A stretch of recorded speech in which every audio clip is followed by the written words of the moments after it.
Let's be honest, we all love the story of the entrepreneur. You know, the visionary, the disruptor, the person who builds something incredible out of nothing. It's like a modern-day hero's journey. But what if that same relentless drive, the very thing we admire so much, has a really dark side? That's what we're going to get into today. Yeah, and this quote? It just nails the popular image, doesn't it? We kind of mythologize entrepreneurs as these masters of chaos, people who can just walk into uncertainty and come out with gold. It's a powerful story of innovation and success, and it's what inspires so many people to take the leap. And right here, this is the pivot. Because for some people, that incredible passion stops being a choice. It becomes a compulsion, this need that they just can't turn off, even when it starts to cause some serious damage. So let's actually put a name on this. Researchers are now looking way beyond the buzzwords like hustle culture, and they're identifying a very specific behavioral pattern that they're calling entrepreneurship addiction. Okay, so here's the formal definition from the researchers. It's a bit of a mouthful, but the most important part is right at the end. Despite the development of these problems, that's the absolute hallmark of any addiction, right? You know it's hurting you, you see the fallout, but you just can't stop. So, what does this actually look like in the real world? I mean, how can you tell the difference between healthy, incredible ambition and a genuinely destructive addiction? Well, the research gives us a pretty clear roadmap. So researchers have kind of broken this down into 5 core signs. It all starts with compulsive risk-taking, just chasing that next high-risk venture, no matter how many times you've failed before. And of course, that leads directly to negative consequences, both for your bank account and your own well-being. From there, you see relationships start to crumble. How could they not? And inside, the entrepreneur is dealing with all sorts of stuff: anxiety, obsessive thoughts, and then there's the really sneaky part, the paradox of success and harm. Every now and then, a gamble pays off. And that win creates this powerful reward loop in your brain that just masks all the long-term damage and makes the addiction that much harder to break. And this really gets to what's going on inside their head. We're not just talking about working long hours here.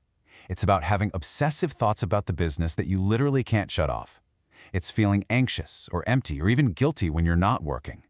Your entire sense of who you are gets wrapped up in whether the company is winning or losing.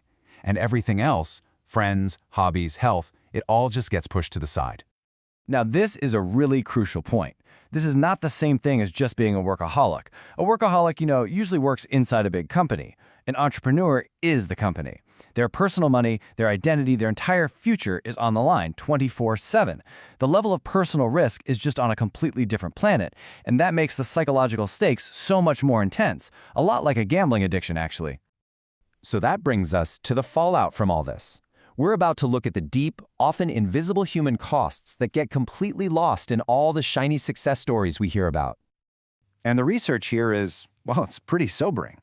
Entrepreneurs report way higher rates of anxiety, stress, and total burnout. Studies have found elevated rates of psychiatric conditions, constant sleep problems, panic attacks, you name it. And what makes it all worse is this culture where you feel like you can't show any vulnerability because it'll be seen as a fatal weakness. And that pressure doesn't just stay in the office. It spills over into everything. And so often, it's the family that gets hit the hardest. This constant obsession, the physical and emotional absence, it leads to serious marital strain, this profound guilt about not being there for your kids, and just a deep, crushing sense of being all alone. Then you throw money problems on top of all that, and it acts like this massive psychological trigger. It creates this vicious cycle, this feedback loop. The financial stress leads to family stress, which destroys your mental health, which then makes it almost impossible to run the business well, and around it goes. And this all leads to the most alarming, most tragic finding in all of the research. When you combine that intense financial pressure, the social isolation, and the constant mental health strain, you see a heartbreaking outcome. Studies show that entrepreneurs and small business owners actually face a higher risk of suicide than the general workforce. That is the ultimate tragic cost of a system that glorifies relentless drive without ever talking about its dangers. Okay, so after all that heavy stuff, where do we go from here? Look, the point of all this research isn't to tear down entrepreneurship. Not at all. It's to figure out how to make it more sustainable, more humane. It's about building a much healthier ecosystem for the people who build our future. And looking at this as an addiction has real, practical consequences. This is where the rubber meets the road. It means we can build support programs that actually treat a founder's well-being as a critical business asset. It puts the responsibility on investors and accelerators to look at the person, not just the pitch deck. And maybe most importantly, it helps chip away at the stigma around mental health, so people can actually ask for help. It's about creating a culture where sustainable ambition is the goal, not a destructive obsession. Which really leaves us all with this one final, massive question. Maybe success isn't just about the billion-dollar valuation or the big exit. Maybe real success is about building something amazing without destroying yourself, your health, and your relationships to get there.